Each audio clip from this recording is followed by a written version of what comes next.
won't pay attention to it, and I'll kind of talk about that. No problem.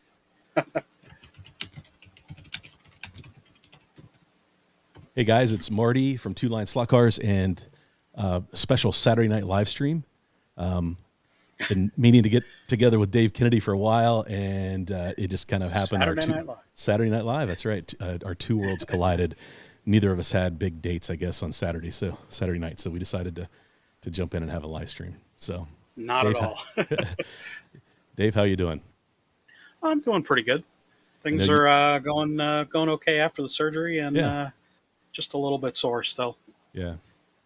Well, I watched your video when you were explaining what was going on, and I would say you probably have a few more weeks of recovery before you get back to normal, right?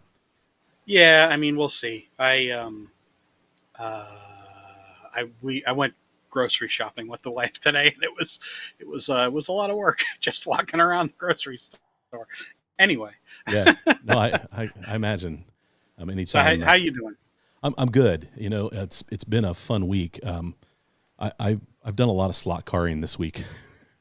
I talk about my brother Dusty and my friend John Mark all the time on my channel, and the three of us, we decided to go back down to Bruce's track at Cincy Slots and race. Yep. It's just shy of 2 hours from us, and okay. So I left. I took a half day off work, and it's a little complicated to get down there in time because they race pretty early.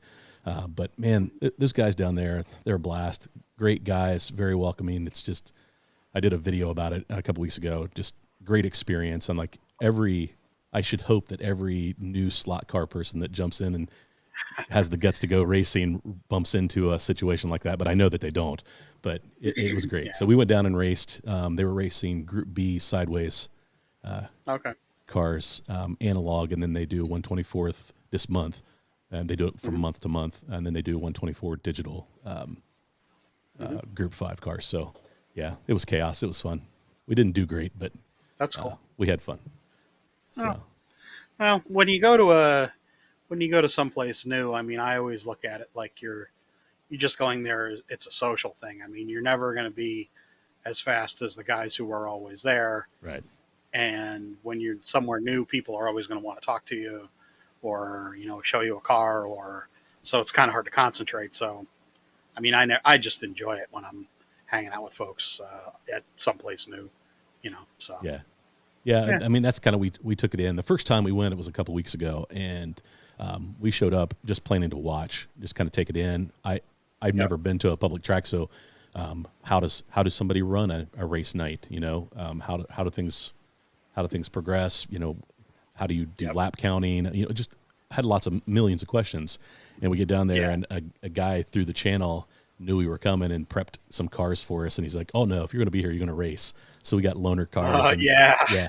And so like that was it was so much fun that we had that opportunity to do that. And so yeah, and I just feel like that was pretty special that they didn't want us to just watch; they wanted us to participate in that.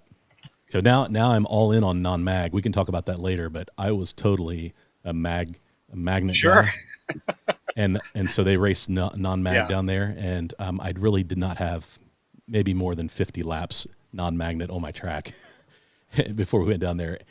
Oh, I'm hooked. That's a big change. Well, I'm hooked, man. It was so much fun. Yeah. Hey guys, we see traffic in the chat. We apologize if we don't get to talk much in the chat, but keep your conversation there. It's all good. But we just want to catch up with Dave. So Dave, I'm curious to know how people, usually the first question I ask anybody I run into that's into slot cars is, how did you get into the hobby, and when did it start for you, and how's it progressed over the years? So my uncle got me into the hobby when I was about, since I was little, like 4 or 5 years old, somewhere around then. My mom and my dad got divorced when I was young, and so my uncle would kind of come out and hang out with me and play with me. He had cars, he had trains, he had models, he had a lot of different kinds of things. So I would go visit him in the summers after we moved to Pennsylvania when I was about 6, I guess. And he would put up his Revell track, and we would slot race. I would stay with him for 2 or 3 weeks at a time in the summer. But even before that, he put up a slot car track, and 3 or 4 years old, we were just goofing around with his old stuff from the '60s. And we had moved to Pennsylvania, and I had a Tyco slotless set at that point. Probably when I was, I think I got it for Christmas when I was 7 or 8, maybe. And I played with it, frankly, until it broke. And we lived here in central Pennsylvania, and there was no place to get replacements for it. Right. The one hobby shop that we did have at that one time didn't have Tyco stuff. They had AFX or something, Aurora maybe. And we didn't have the money to get me anything to fix or replace or whatever. So it just basically got thrown out. And then, so my slot car racing was pretty much just racing with my uncle in the summers when I would visit him. And essentially that was it until I guess it was about 2002 or so. I was with my wife at Sears Point Raceway. We lived in Northern California near Sears Point. We lived in San Rafael, California. Okay. We worked in San Francisco at the Examiner. And we went to Sears Point to get my mother-in-law, her mom, obviously, a Christmas present or something, because she's a big NASCAR fan. Okay. So we went to get her a shirt or something. And I said, we went into the gift shop, and I said, well, I don't really want to look at shirts with you. I'm going to go over here. And I saw what looked like die casts all on the wall. I said, I'm going to go look at the cars. And they were slot cars. And I hadn't seen slot cars in the wild for sale most of my life. Yeah. And there was Fly and Ninco, and I don't know what else, but I was just like thunderstruck. Like, holy crap. I could do that for a hobby. That's pretty cool stuff. Because my wife was on my case about finding a hobby. Sure. Aside from taking pictures. And because that's kind of your job too, right? Yeah. Yeah. I was a photojournalist at the Examiner in San Francisco at that point. And she said, hey, you really need to get a hobby. You're driving everyone crazy. So I realized then that I could do slot cars as a hobby, because I was kind of really interested in, I thought trains were cool, but trains are too slow. Yeah. But I like the scenery aspect of trains. Right. Yeah. So I thought it would be cool to get slot cars and do a hobby that way. I think my wife's over there. What's up? Go ahead. She's going to turn a light on. Yes. Go ahead. She's got to get something for Sunday school. That takes priority. Hey, so. That's important. Yeah. So that's funny. I had a TCR track as well. I would say, Dave, we're probably similar in age, because I think I was 7 or 8 when I got my my TCR, and it was the 2 glow-in-the-dark cars with the Corvette jam car. And my brother Dusty and I, we wore it out to the point where there was nothing left on the the bottoms of the cars. We went through all the contacts, and you couldn't buy parts for them anywhere. So we loved it, but it never really had a touch again until there was a hobby shop in our local town here in Chillicothe that had a wood track. It was a large, it was like a large oval, or not oval, a figure 8, and kind of high bank. And I just remember there was a catch fence on the one end, just to keep the cars. And I only went in the hobby shop a couple of times as a kid, and there would always be people in there running those slot cars. I'm like, those are really, really cool. But I never made it back to it. I ended up in RC.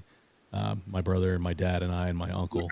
I had the same type of uncle introduced me to slot cars earlier before I got my TCR track, and he got us into remote control car racing, and that just got so expensive. That was right out of high school, and I just didn't have a lot of money, and if you wanted to go fast, it was expensive. So, yeah, that's really cool. Yeah. So, how did you make the transition from your hobby to creating Slot Car News, and how did that all come about?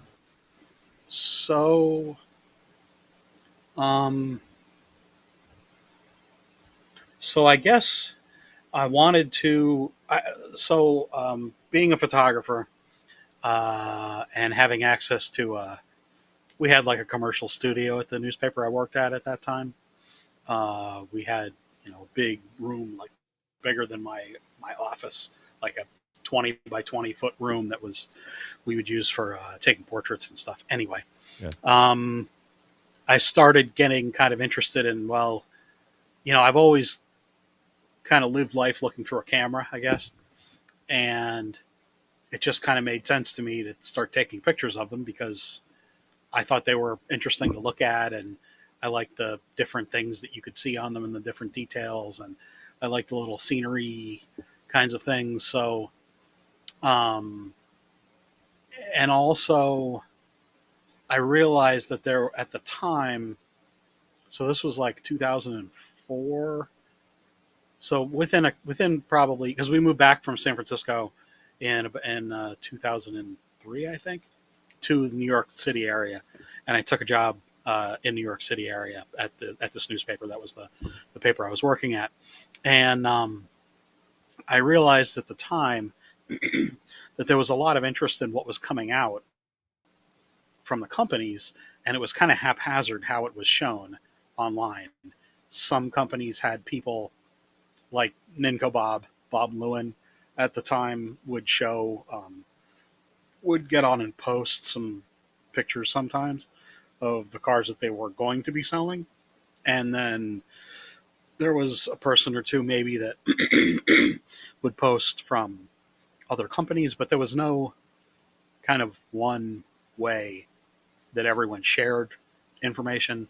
There was no one on either of the biggest two message boards, Home Racing World and Slot Car Illustrated at that time, that was showing, that was kind of like the news editor, so to speak. Sure. Yeah. And it felt like that was really lacking. Also, my uncle and I had been talking about, the same uncle had been talking about maybe making or selling some kind of slot car stuff. Okay. And I kicked around the idea of having, like, only selling a certain type of slot car, like only selling Porsche slot cars, or only selling a certain kind of a thing. Sure. We Specializing. We also talked about making motors, and this was before a lot of other people did. And I actually spec'd prices of motors, and we were talking about that idea, but then we realized that, well, how do you maybe get views on something, or how do you like what's a way to kind of contribute to the hobby that's not maybe going to cost you money to do? Right. Well, so you can kind of aggregate news, and at that time no one was doing it. So I started doing it. I started doing it on Slot Car Illustrated, and I was a moderator there, and I had a disagreement with the at that time new, still current owner of SCI, and I resigned, and started Slot Car News. I think it was May 6th, 2006. 2006. Wow. Yeah, just started. Okay, so how can I do this? How can I get information from companies? I contacted every company. I was explicit with them that all I wanted really was information. Right. I just want to show people what's coming. That's it. My intent was never to get free stuff. It wasn't. Yeah. I wanted to post. I knew that to get good, consistent viewership, I would need to post as often as possible. So I would usually only post once a day. I would not post multiple times in a day for anything, because I wanted to get people to come back each day to look at the new stuff. Right. Not to worry about, oh, is something new, taken away from what you just posted. I wanted to give each day a ride, basically, sure. at the top.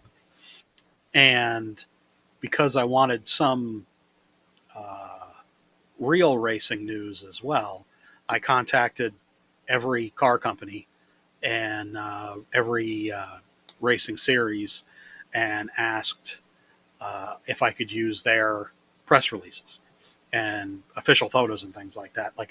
They always say, no reuse without written permission, blah, blah, blah. So I got written permission from Red Bull, Porsche, Flying Lizard, Corvette, General Motors, sort of Ford, Nissan, to reshare the press releases they had from Real Racing News. And I figured out that got views as well, because people that are into toy cars also are into real racing. That's right. That's how you get there. Kind of carried. Yes, exactly. So I kind of carried that forward, skipping ahead a little bit when I worked for SCX then, and when I worked for Carrera, and sort of when I worked for Skelectric, where I would put in lifestyle news, as we called it, where it would be pictures from a real racing team or pictures from a real race, or you're sharing a post or a funny meme. So it's not just slot cars. Right. It's kind of a lifestyle. And that idea of blogging daily about slot cars got the attention of, every company was kind of surprised that I was doing this, that every company that I contacted, and they said, oh yeah, sure, we'll be happy to give you information. Right. And they started giving me exclusives once in a while. Yeah, exactly. I mean, because I did not ask for any money. I didn't ask for any freebies. If people wanted to send me stuff, fine, send me stuff. I'm not going to deny that free stuff is cool. Absolutely. Right, sure. So SCX contacted me, and they said, well, we want you, we're going to start doing, we're going to have a staff in the U.S. and we'd like you to consider a job doing marketing for us. And I said, well, I'm a journalist. I have no business background whatsoever. I don't know what marketing is. And I still kind of don't, frankly, because it doesn't really make a lot of sense, frankly. And they flew me out to Chicago for iHobby for kind of an interview. And because the director of the company was there, along with the U.S. guy, and Brian Young was there. And they had just hired Brian. And they made me a kind of bad offer to work like part-time for them. And I said, thanks, but no thanks. I have a pretty decent job, doing pro sports photography outside of New York City. I think I'm good. Yeah. And about 6 months later, they came back to me with a real offer. And they said, well, you can live wherever you want because you're going to telecommute, because you're going to be working online. The home base is Barcelona. Right. You're going to report to the boss, whose name was Chuck. He lives in Barcelona. So doesn't matter where you live where you want. So we moved back here to Pennsylvania, to Central PA, so we could be near my wife's parents. And we started a family a little before then. So we moved our son then back near his grandparents. And then within a couple, probably 2 years, my stepdad at that time passed away. So my mom moved here back to Central PA from Connecticut. So we're all kind of within 6 miles of each other here now.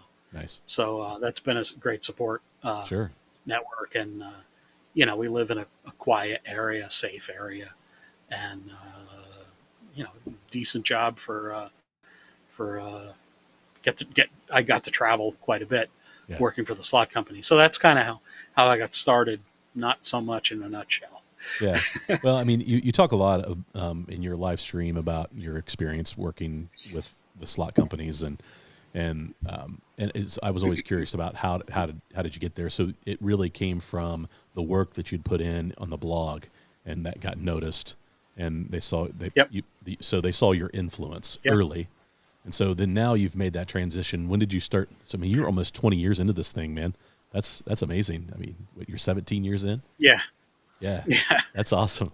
Yeah. And so then you made Yeah. the transition So, to YouTube, right? yeah, well, so that I started the YouTube channel. Well, I honestly forget when I started my YouTube. Well, I had a YouTube channel when I worked for SCX. Okay. That's also called Slot Car News, but I can't remember. I can't get back in it, and I can't. Or I can get into it, but I can't merge them Right. without removing all of the videos, and they're all old videos. So I'm trying to decide still Yeah. if I want to take all of those videos down and then re-upload them. I kind of don't, so it's just Right. kind of there.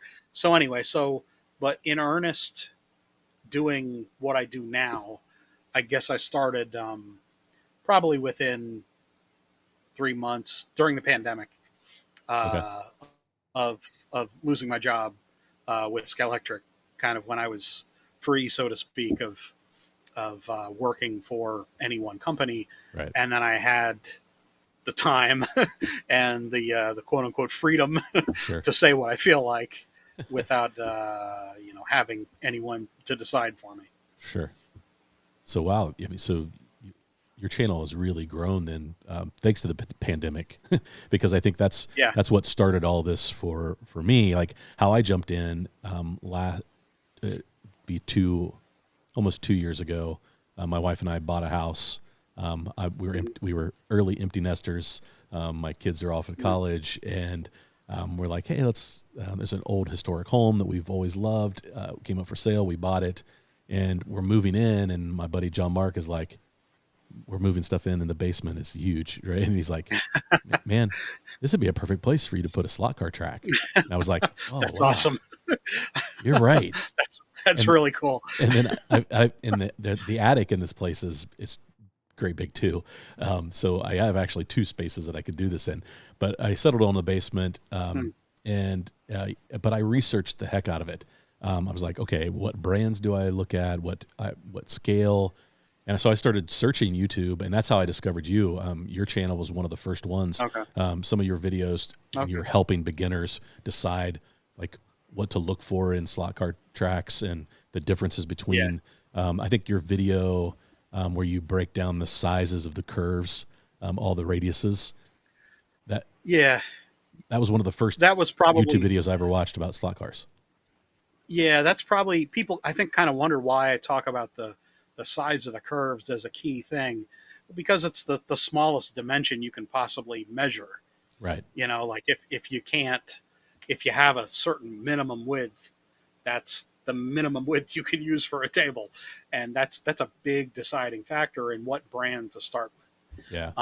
If you're just going to race on the floor, there's no problem then, unless you have a really small house, that sort of thing. It was very key for me, that video, and then Johnny's Hobbies, his channel. He had a couple of videos that I watched early on that were great.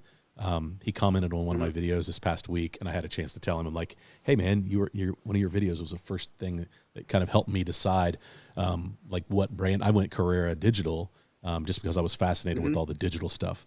And now thanks to George at Area 51, he sent me his tech slot box. And so now I'm playing with analog, and I'm totally hooked. Like I was struggling early on to wonder, why would people want to do analog with all this cool digital stuff? But then in the beginning, I have to admit, man, I was like, okay, I went Carrera, so I'm only going to look at Carrera cars. Well, that's crazy to think that that's all you. I mean, even though I love the Carrera stuff, I mean, it's tough as nails, and the details great, and they do a good job. And like you said, the price point is really, really good. But man, you get your hands on a slotted or NSR or Thunder slot or any of those cars, then you quickly realize that there's a whole big world out there of slot cars, and you keep calling it the second golden age, and I believe that we are. There's amazing things happening in slot cars. Oh yeah, I mean it's hard to argue that it's not, frankly, because I mean, the first golden age was a very long period of time when it kind of came into being Right. as a hobby. And, you know, it went definitely through a kind of fallow period in the 70s and 80s, and I guess into the 90s, sort of. Uh, and I mean, you know, there's two definite trajectories, though. There's the European one, and then there's the U.S. North American one, where, you know, in Europe it stayed kind of a mainstream, still niche kind of hobby slash toy. And then in the US, where, I mean, it largely died out as a toy, and it became, you know, pretty much only or nearly only a commercial track thing. And commercial tracks have no interest in supporting the home hobby because it's against their vested interest to Right. sell Sure. you a slot car track to be able to take home. Yeah. They Business don't is like business. it when I say that, So, but it's the case. Yeah, exactly. It's yeah. totally the case. So, and I don't fault them for that. That's you got to make money. This is a business for a lot of people. Um, so, you know, it really kind of died in the U.S. or almost died in the U.S. And now, you know, it's definitely coming back.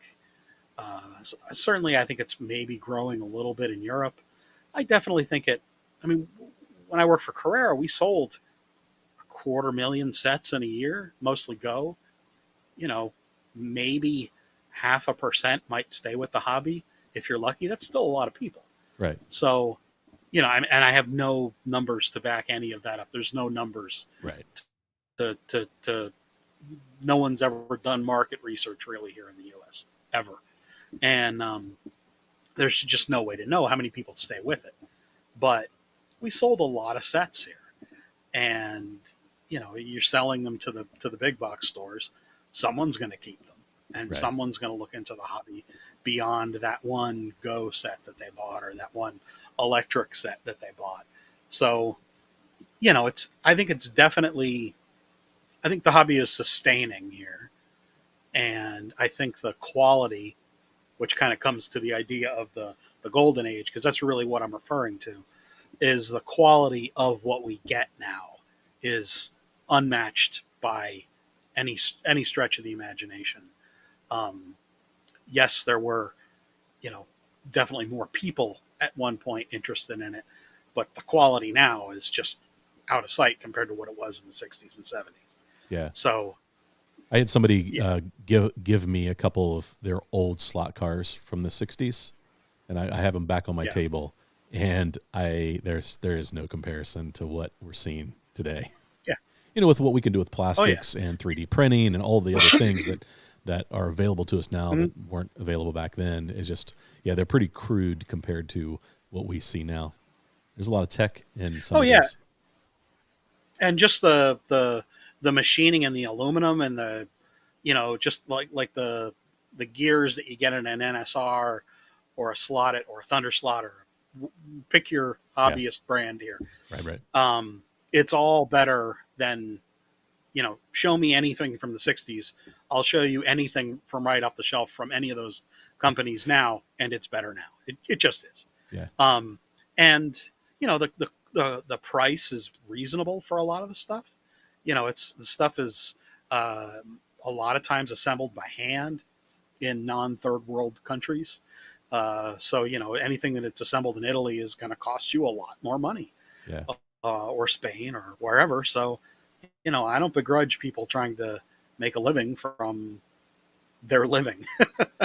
And I'm happy that we have the quality we do. And I really think the next thing that will become stronger in the hobby is 3D printing.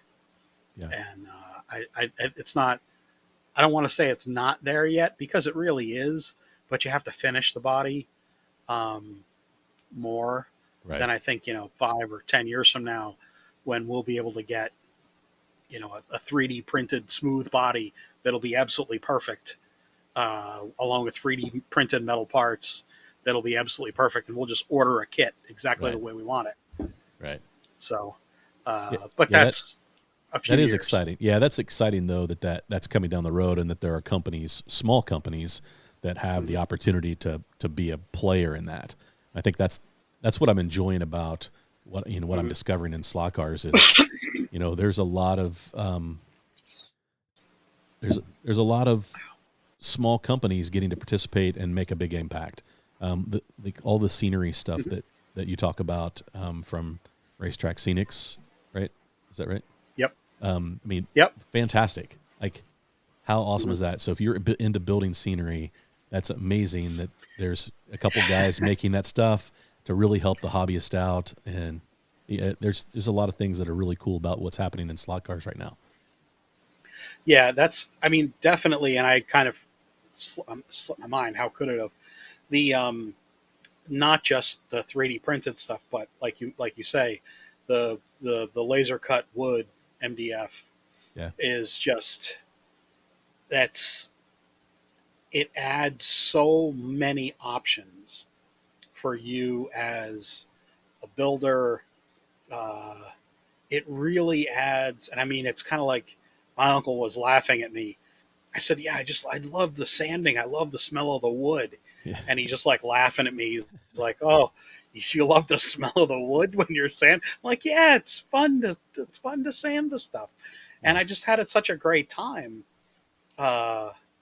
working on those projects. And I'm going to do one from building from Magnetic Racing next, which is a British company that does the same kind of laser cut stuff. Right. And I think I love the idea of, the little guy company making arguably better quality stuff than the big companies do. Yeah. And I love the fact that it's wood. It gives us an option because, not everyone wants to play with plastic. And frankly, I prefer wood stuff myself now that I build these buildings. So, yeah. Well, they look fantastic. I am super impressed that they have all the options that they have. The catalog just keeps growing and growing and growing. It's really impressive. Yeah. Yeah. Arguably there's maybe a few too many options. It's hard to choose. There's a lot there to look at. And it gets a little overwhelming, I'd say, to kind of see new stuff, 2 or 3 new things every week. It's kind of hard to, people get distracted, I'd say, but it's all really good stuff to start with and to play with. And the fact that it's wood, you just kind of pop it apart. And if you don't want to sand it and cut it, you don't have to. Right. You don't have to glue it together, but I enjoy gluing it. It's just Elmer's. Right. It's not toxic, so it's not. You don't get any smell. You can build it anywhere, and to me, it adds so much that it's once you decide to put up a permanent track on a table, in my opinion, adding scenery to it just adds so much more life to a slot car track than just having the track on the table. Which, if that's what you want to do, then that's fine. I get that. But for me, it's the little people and buildings and stuff, like little trees. Yeah, so when I watch your channel, you're not hosting race nights at your track at home. So marshaling isn't a big deal, right? So it makes sense that you would want to build scenery. I feel like with my table, I'm kind of using it like a club track. I'm bringing a bunch of people in, but the scenery for me right now gets in the way. But what I do miss, and I really want to do something, is from the photography aspect for my YouTube channel and Instagram and those things. Like some of the pictures, I've already pumped you full of like that picture of the number 31, the 908 from NSR. Dude, that is one of my favorite pictures of a slot car of all time. It is it's such a great. It's so great. What you want to see the wall that I use? Oh yeah, a little behind the scenes here. Yeah, a little behind the scenes. Is that nice? There's the wall. That's fantastic. It's a flat. It's a flat. It's a flat with a couple sheets of styrene behind it to keep it a little more rigid. Yeah. And then a garage door that's taped on. And fantastic. There it is. Yeah, the magic of photography. But that's one of a project that I have over the next 3 or 6 months. my wife and I just came back from a walk. We took the dogs a walk downtown. We got a really quaint downtown area here in Chillicothe. And one of the stores we have is called the History Store. And in it, the guy, he does the miniature scale, like battle figurines. So like army men. Yes. And so they have all the paints, all of the scenery stuff that they supply there. It's just it's been open. It's probably been in town for, I don't know, 15 or 20 years. And I've only gone in a couple of times, but I went in today to say, okay, where could I start? But I want to build a smaller diorama just for photos that centers around like a corner, something in Le Mans, or like some type of historical picture that I can use as a backdrop for all my photography. And so that's my next project, is to try to do that. Yeah. So the scenery stuff is new for me. I've not dabbled in it, but I'm excited about it.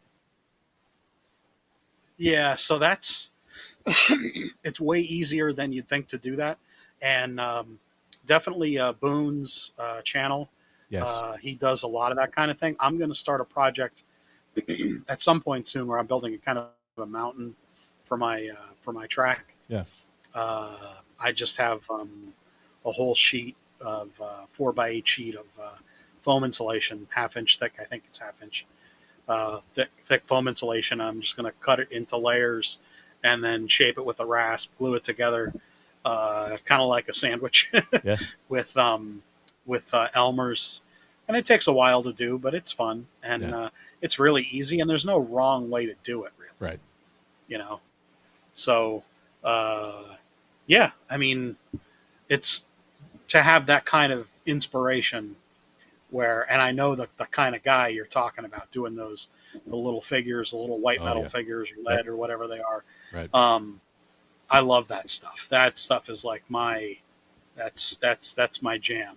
I don't do it, but I see it, and I just I want to stand there all day and look at it. Well, you would love this store because he has he probably has 30 different scenes set up in these beautiful oak built glass cabinets. It's beautiful in the store, and I'll have to take some pictures just to send it to you because it's pretty impressive. And it's all of his displays that he sells. That's cool. It's not like they're not permanent like museum displays. This is like, hey, this is the stuff I have for sale, and he builds these beautiful these scenes, and it's pretty impressive. That's cool. I'm not into that, but I even walk in and go, wow, this is really, really cool stuff. So now I want to build one. But it's you can adapt it. It's what you can. His techniques for, the basics for starting. Okay, how do you go about starting the area that you're going to build in? Right. I mean, he could be invaluable to talk to about that. Sure. Okay, I have this picture, or I have an idea about. I always kind of start with a piece of track, basically, and then build the terrain up around that piece of track. Yeah. And because if that's my intent is to show, slot cars on a piece of track. So, I need something that I can put on a table that I can spin around, meaning the scenery piece itself. So the foam core is perfect for that because it's nice and light. It's durable. You can lift it up with one hand and it won't break at the other end because it's that light. And it's easy to work with and glue together. So there's a lot of options to start doing it that way. And just starting with with kind of a shape of a track, usually probably a corner, like 90 degrees or something. And then just kind of build on the idea from there. And the first one you'll think 6 months later was terrible, but because that seems like it's always the way. And then you'll build 5 more and you'll love them more, or that's right. Whatever. Yeah. So yeah. So Dave, what do you since I feel like you're the insider, right, that we all look to for all this news, which I will tell you, I look forward to Fridays, man. It really is part of my habit. I look forward to Fridays too. I'm sure you do. But I just think about when I first watched one of the first episodes, I was like, I can't believe there's enough news from the slot car industry to support a channel that's, built around the news. And then the more I watch, it seems like every week you've got more and more news. And like, this is an exciting time of the year for slot car news, because everybody's wanting to, talk about their new range. And like, I could not believe the number of cars in Scalextric's range for 2023. It's like 50 cars or something. 50 cars. They do 50 new cars a year. That's crazy. That's the number. 10 of which are usually aimed at the U.S. market. So that really didn't change, although there might be one or two less aimed at the U.S. market this year, but whatever. Yeah. It's about, but yeah, you're right. I mean, it's, so I had started publishing, like I said, in 2006, pretty much figured out that if I spread out one post a day, if I got 6 cars, from one company, well, that was more than a week's worth of posts. Right. If I were to post one a day. So I realized that if I was only, because I thought about publishing Slot Car News, the video, the YouTube channel, more often, but really aggregating it over the week makes the most sense. Right. And then kind of showing it, at ideally the same time, the same day. That's the best format. And I mean, there are some times when I just don't have a lot. Maybe there's 1 or 2 things to show, but this time of year, I can pick and choose. Right. I don't even bother to talk about any parts that get, I mean, just Scale Auto has, like 10 different new wheels that just came out. I mean, okay. Yeah. You got more interesting things to there's talk all about. kinds of stuff. Yeah. So, but I mean, there's usually something. Yeah. So did I see a rumor that Carrera is announcing their range this week sometime? Is that for 2023? Yeah. Well, so, I think Toy Fair Germany is, this coming week. Okay. So they always, they will have already shown it to the Carrera Club. That's where the list that we see gets cut and pasted from every year. Yeah. Okay. And the that leaked, list, the leaked, well, it usually is leaked because the Carrera Club Germany folks, the members, they like that exclusivity that they get. Sure. They tend not to share it outside of the Carrera Club, meaning like somehow all of these members in the Carrera Club, all the consumers, don't cut and paste and put it on some other English language message board. Right. They're told not to, but they just don't anyway. Right. So because they like holding that in because it makes them feel important. Yeah. Well, I mean, they pay for Carrera Club membership, and it's, a point of pride for Germans. Sure. It's, their company.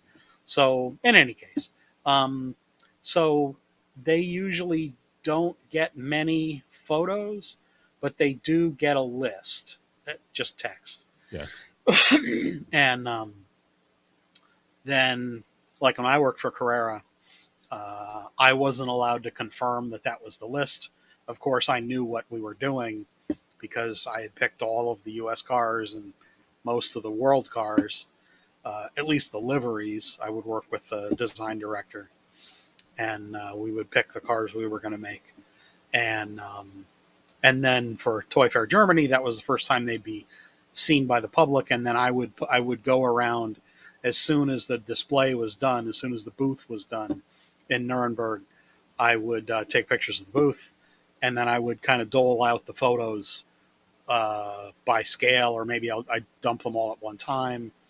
And I'd send them to Harry, or I'd put them on Facebook or whatever, because the company, Carrera anyway, really never cared about social media.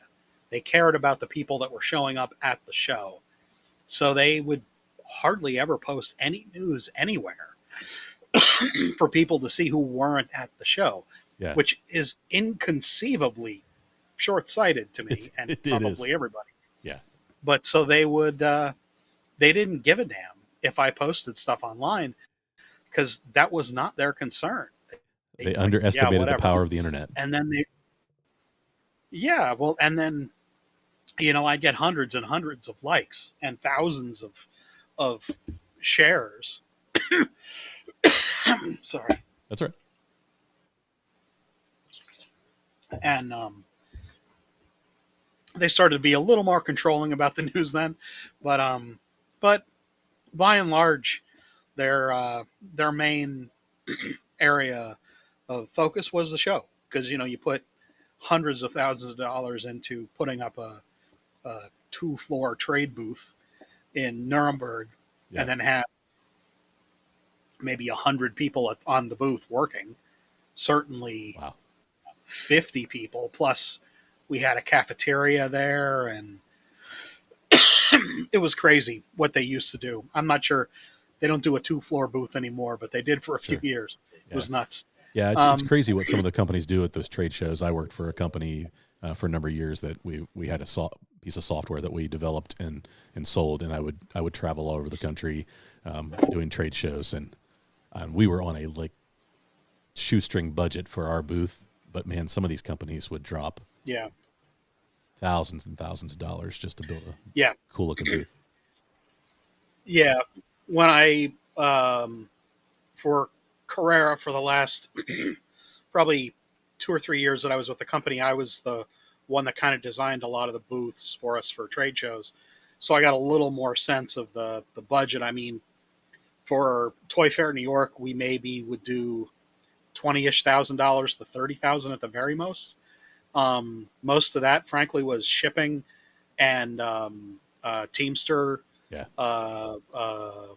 assembly Right. in New York City, Got to pay the union. and yeah, exactly. And then for 2 years at Hornby, that's what I did for Hornby US, where I would the last booth we had for Toy Fair when I was there in 2020. Um, I designed the whole booth, and it was a basic but very kind of, I don't know. I really liked the booth. It was a lot of fun working with it. We worked with a company called Grapevine in New Jersey, and I think it was $50,000 or $60,000 we spent. I'm not exactly sure. It was expensive just for Yeah. a temporary booth. Yeah. So it's nuts. Yeah. And now Hornby US doesn't even do trade shows anymore. There's no budget for it, basically, right, is what I understand. They do 1 or 2 shows and that's it. So yeah. Margins are so thin that they just don't have the marketing budgets. yeah, marketing is the first thing to get cut, unfortunately. Yep. And as a marketing person, you're always lumped in with sales, which it's not really. It's not the same thing. It's marketing. That's my Anyway. That's my day job. And yes, you're right. That's what happens. I'm in marketing. So Yeah. So Dave, what do you see coming down the road? If you were looking to the crystal ball, like what do you see for the hobby? What do you see for slot car companies? I think somebody in the was asking about the major companies. What do you think is going to happen? What not to make predictions. It's just, but you have some insight that maybe a lot of other hobbyists don't. And so, what do you think's gonna? Where do you think we're going to go? Not far. Not far From where we are now. Yeah. I think the hobbyist companies are, the go fast companies are mostly concerned with that kind of product, with speed and higher quality and refinement of materials, probably. Yeah. So I'd say that that's probably something that we'll see from the hobbyist company kinds of people. I definitely think we'll see an explosion in 3D printing with, and I'll lump in with 3D printing the building stuff with wood, Right. That kind of thing. It's not 3D printing, but it's the niche, it's the cottage industry producer who can make bespoke things for a very, very, very narrow audience. But, if everyone wants a certain kind of a product, who's in the hobby, let's say there's 5,000 committed hobbyists in the US. If you can get 1,000 of them to all buy a variation on the same thing, you've made a fair amount of money. because it's fairly easy to reach those people now with social media, with not really Twitter, but definitely Instagram, definitely YouTube, obviously, Right. definitely Facebook. I think you'll see movement in that area, like the niche people that are kind of making stuff on their own, that they can make what they want, charge what they want, and that'll be where things grow. Um, the toy companies like Carrera and Scalextric, I think they'll be continue to be squeezed with margin, with production in China and or Vietnam and or India and or Korea or Malaysia, wherever they can get injection molding done more cheaply, they will do it. Currently, it's Vietnam and India, from what I understand. Yeah. So I don't really expect a lot of growth from, I want to say growth, innovation from either of them. Uh, I mean, Carrera hasn't really released any new digital accessory since before I worked for the company. That's think about that for a minute. I mean, they've just released the start light gantry. Yeah. Well, SCX promised one of those before I worked for SCX in 2008. So this is not a new idea. Carrera released the check lane stuff a little within, no, I think it was just when I was still working there, or just after, like 2017, 2018 maybe. But before that, the control unit, the driver's displays, the position tower, the start light, the new pit lane, the digital 132 operating system, all started before I worked for the company in about 2008, 2009, something like that. Yeah. So, 90% of that operating system, including the accessories, is from 2010 prior. Right. Like, they've done nothing since then, essentially. And yet they still have what I think is the best digital experience. Yeah. It's far and away the most visually appealing digital experience you can have for the plug and play enthusiast. Yeah. I guess what are some other things that you could introduce on the digital format that would be? I'm not going to talk about that. Oh, okay. Sorry. I'm just in my I've head. given I'm them thinking too like, many ideas. Oh, have you? Okay. So I've given them too many ideas that I've been sneered at. Oh, well, why would we do that? Well, look, if you don't want to take me up on the idea, yeah, whatever. yeah. Okay. No, I get it. I didn't even think about that. So I gave Carrera 4 or 5 different ideas that were solid. I mean, I talked to Scalextric, quite frankly, about doing more accessories that plug into the track, like Carrera, right. because when people want to race slot cars, like, they don't want to hold a phone in their hand. Yeah. You're not playing to the strength of either if you're driving the car with one and looking at the other. This one will never control and or be a nice enough experience to bridge from your digital to your analog car. Right. It's a shitty way of doing it. So why try to replicate? Why try to make it digital? It shouldn't be digital. It should be analog. Analog meaning stuff on the track. Right. And that can be digital accessories on the track, but it's not. The displays that Carrera have are fantastic. I think. I wish they looked more like real displays at a track, and not something off of a Porsche dashboard, which they were largely designed by Porsche, by the way. Right. Where the Porsche design studio were the people that, from what I understand, designed a lot of them, the look and the feel of them. So, it should look like a little position tower, like at Indy, right. or whatever. There needs to be more thought put into that, I'd say. But it's a beautiful experience when you have a big Carrera digital track put up, and you have all the nice lights everywhere, and there's sounds, and Yeah. it's a very rich experience. Well, and that's what sold me. So they need to capitalize on, and they don't. Yeah, yeah, yeah. I mean, yeah, and I that's what chose sells digital. people. Yeah, go ahead. Yeah, that's what sells people, regardless of whether they're young or old. And this is what I found when I would do events for Carrera. I worked for them for 7 years, and when I would go out to, let's say, the Corvette Museum, it was people all in their 60s, 70s, and 80s who owned a Corvette or who were buying a Corvette and taking delivery at the Corvette Museum. Yeah, So they had plenty of money, and most of them had grandkids. And I'd have a track up on the table that we were also selling in the gift shop. I sold the gift shop on buying from us.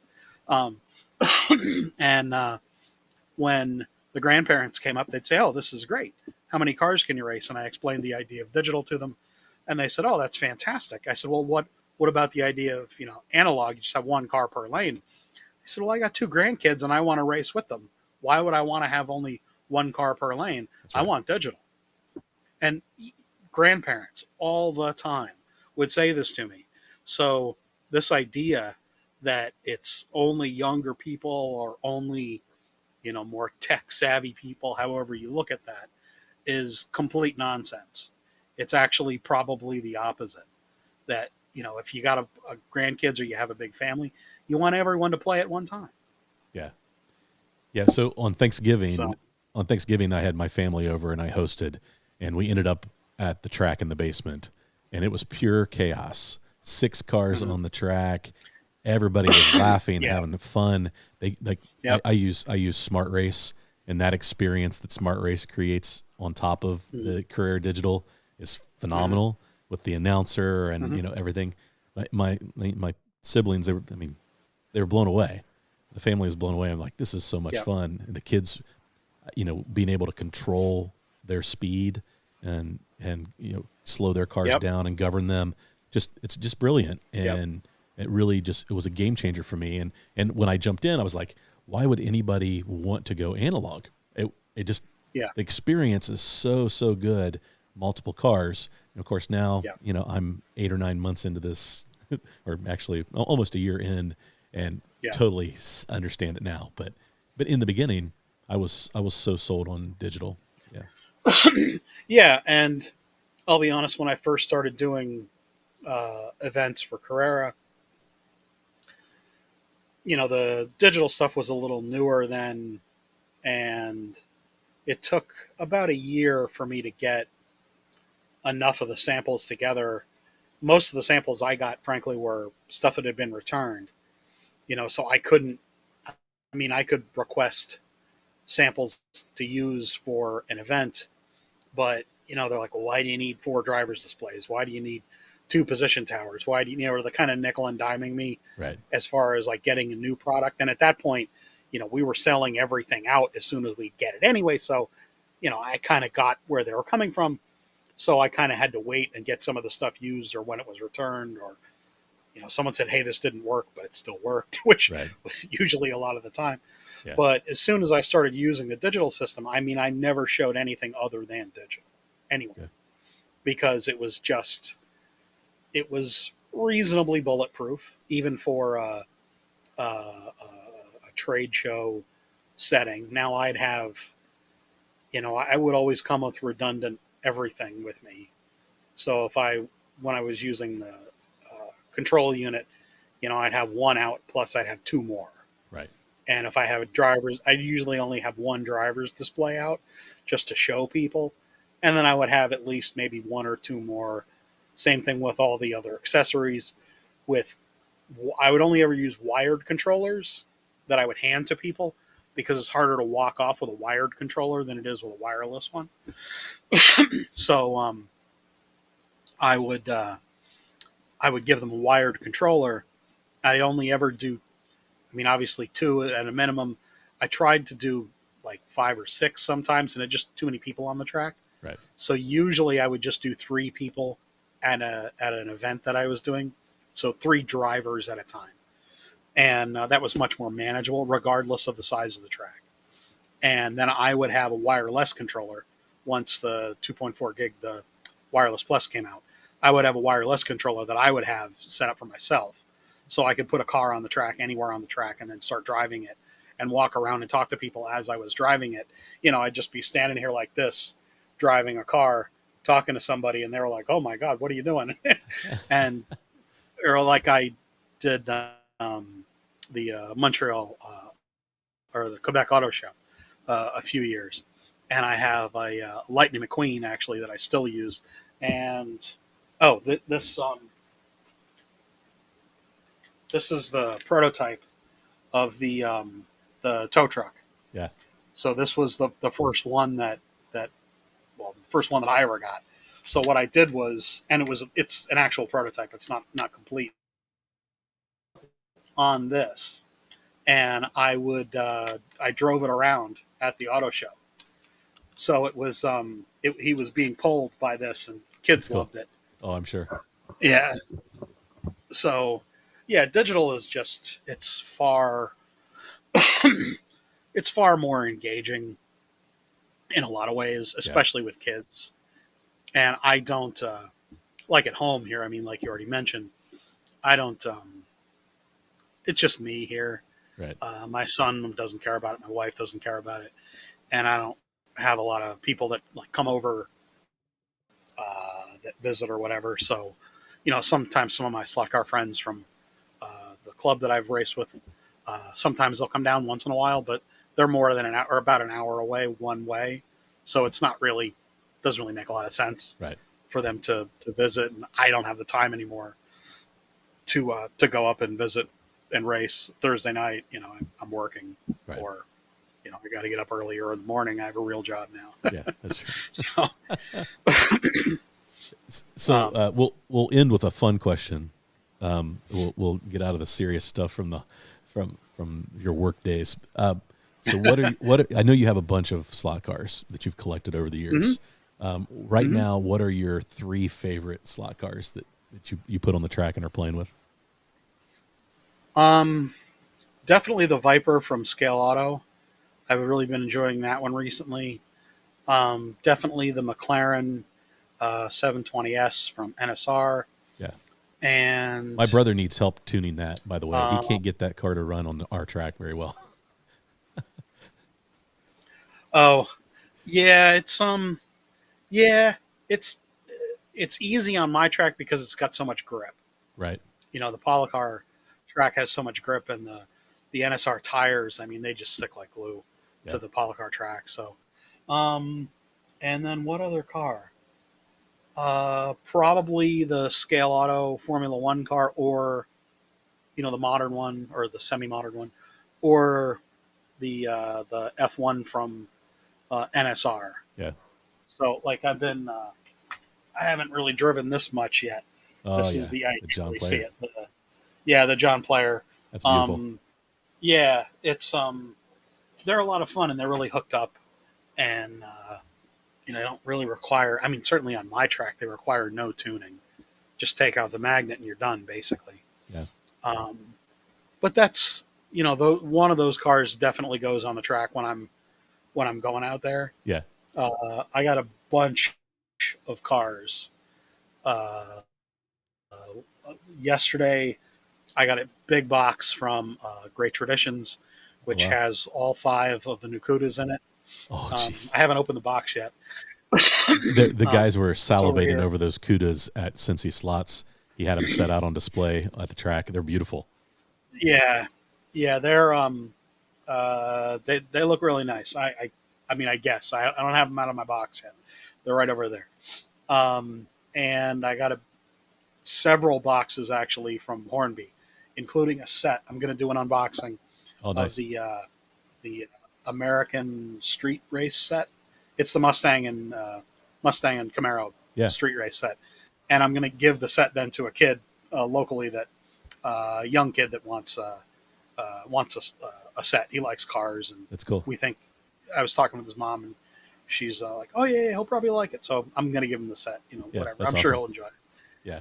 And then I got a box also that's got the new scenery in it from Skelextric, and I think most of the new cars. I don't know how many cars are in there. That- 5 or 6 new cars. I'm not really sure yet. That's fantastic. So I look forward to that content. And yes, and my skirting has arrived. Yes, I wear a skirt.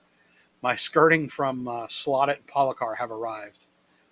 It was shipped to LEB because LEB was getting a shipment also of the new 512M Ferrari. So I'm getting that. Then next week they're shipping me my skirt. So that the I'm going to change the banners on my track. Okay. All the posters are coming down, or flags are coming down, and then the NSR banner is going up, and the Slotted banner, and then I think there's Polycar too, and that's going up under my track. So the studio is going to change quite a bit. Hopefully next week. Yeah. We'll see. Quick question: Do you know when the Polycar 4-lane starter sets start shipping? Because they made that announcement a few months ago, and I haven't seen it yet. Because I would love to be a 4-lane analog. Yes. So, how to say this diplomatically? Sorry.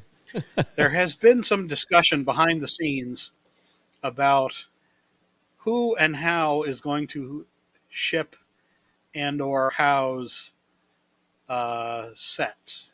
Oh, so it's about distribution. How they're going to. That's about all. Yes, Okay. that's fair. about all I'm going to be able to say about that. Well, they posted on their Facebook page, and I got all excited about it. From what's available. Okay. Just not the starter sets. Yeah, so they make. Yes, so you can build a 4-lane track now. I mean, you can build an 8-lane track now. You just need to. I mean, I did a cut and paste of all of the track pieces, just the text of the track pieces that are going to come in that set.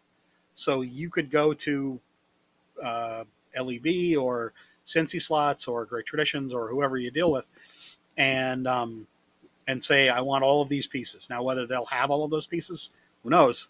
You know, whether they'll stock them or not. I know for a fact LEB has everything basically in stock. So you can build a 4-lane track right now. There's no need to wait for the starter set. I just felt like the starter sets are probably a little cheaper way to get in from the beginning. Yes. Oh, absolutely. It's always the most economical way to, and that's what, like, the years that I worked for Carrera, like the one of the most asked questions is, well, how do I add on to a set? Whether it's adding in, like, how do I add what track pieces, or, you know, if I want to add in a lot of track, like, which pieces do I buy? Or I would always tell people buy a second set. Yeah. Because the most economical way to do it, doesn't really seem like it, but it is. By the time you piece out you have a backup power supply then, which is $60 at least. Right. You have extra controllers then, which if you buy a digital set, that's $120 right there. So you can use all four of your plugs on the control unit then. Right. And then you have, by the time you price out all of the two straights are $60. Well, $250 later, you haven't even priced out the price of two new cars, which is $120. The cars work out to be free. Right. So it's, if you price out each piece in its per pack availability, including the controllers and the fencing too. Oh, by the way, that's expensive as well. It is. You know, then you're way ahead buying a second set with different cars. And then you have some backups, plus you have twice as much track probably as you could have gotten any other way. Yeah. So you're just missing some different radius turns, but you are. Yes, you are. Obviously, I mean, Carrera usually would only use the R1 curve, and I mean, Scale Extra, they a little, you know, they'll have an R1 sort of, you know, like the hairpin in some, and then the standard kind of a curve. Right. Polycar's a little better about that. The 4-lane track that they will have available, the 4-lane starter set, that they will have available is the set that we put up. I helped them put it up in England last year. It's a big track. Yeah. It doesn't seem like, I don't know, like you think to yourself, a starter set, how big can it be? It filled up a really huge table. Yeah. And if you wanted to just make a 2-lane track out of it, you would have a mother of a 2-lane layout. Right. With R1 and 2 curves. Okay, cool. So because it's a 4-lane, you'd have to have the R2 to be the outside. Exactly. I get it. Yeah, exactly. And nice. you get it's a great way. I mean, I just absolutely love their track. I really prefer hard plastic track. Regardless, it's the best thing next to wood. Yeah. Wood is, a very niche end of the hobby. At some point, I'm going to be showing my wood track here. Oh yeah, cool. Once I get everything cleaned up and get lighting on that, and then get it, it's going to be a big process to get the wood track in videos, but I will do it at some point. Yeah. This year, That's awesome. This year. So, well, Dave, I don't want to take up any more of your time, but this has been fantastic. I really appreciate your voice in the hobby and your willingness to help me out.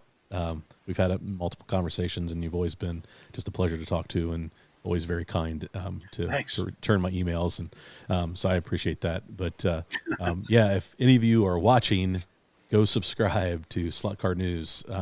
It's the best slot car channel out there. So keep doing what you're doing. It's great stuff, and we appreciate you. So I appreciate literally appreciate everybody watching. Every person that watches, I appreciate them. Yeah. Caring to watch. It means quite a bit. So it does. It's hard to explain that to people when someone says, "Oh, hey, watch your channel." What that means, like you took time out of and energy out of your day to spend a few minutes with me, some dude you don't know, but you hear our voice and it means something. So so I appreciate it. Dave, thanks, man. Absolutely. Take care. Thank you. Yep.